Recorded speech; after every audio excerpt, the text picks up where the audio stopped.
How to make easy, no yeast, chocolate chunk, or really any type of flavor bagel. Let's get into it.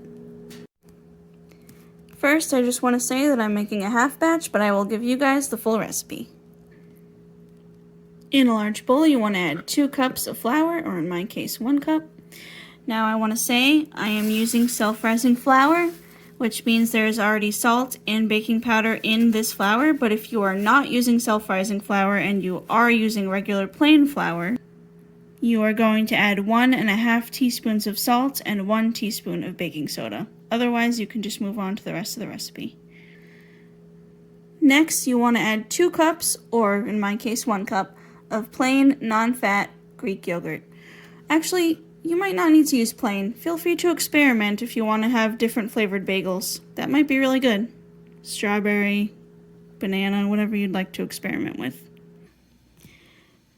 Next, you want to add 1 to 2 cups of fill-ins. I'm using chocolate chunks, but feel free to use whatever you'd like. Mix until well combined.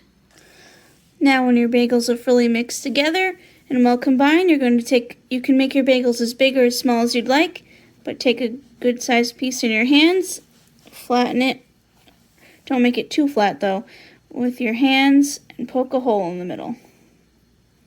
Try to make it circular shaped.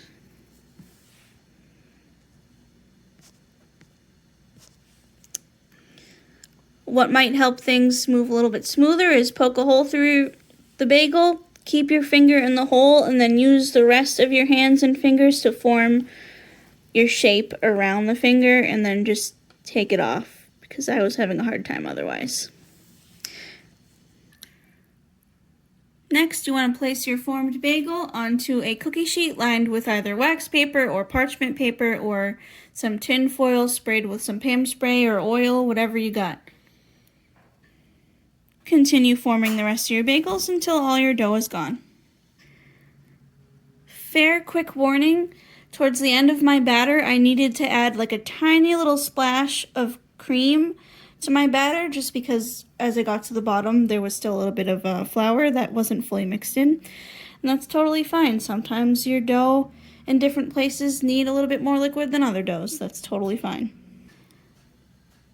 But in any case, once you're done making your bagel shapes and putting them on your parchment paper, you can feel free to beat an egg well and brush it.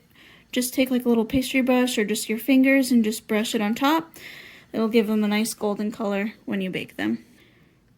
Also, feel free to put any toppings you'd like. If you want to make like everything bagels or seed, like sesame seed or whatever, feel free.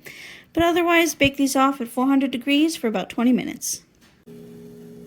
Once your bagels come out nice and golden, they are done. Let them rest for about 5 to 10 minutes just to set up and cool down a little bit, and enjoy.